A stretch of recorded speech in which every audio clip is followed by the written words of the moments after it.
Welcome to my channel. In this video, I will share with you how to change your MacBook sleep settings.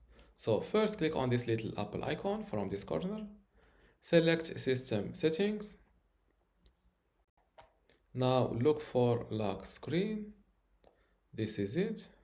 And here you can start screensaver when inactive. For example, you can set to 1 minute up to 3 hours or never start the screensaver. You can also change to turn in the display off on battery when inactive. You can do it here for on battery and here for the when it is on power adapter.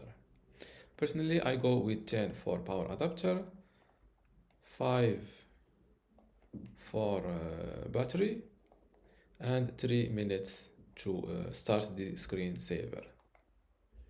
You can also show a large clock on screensaver and lock screen, just on the lock screen or never.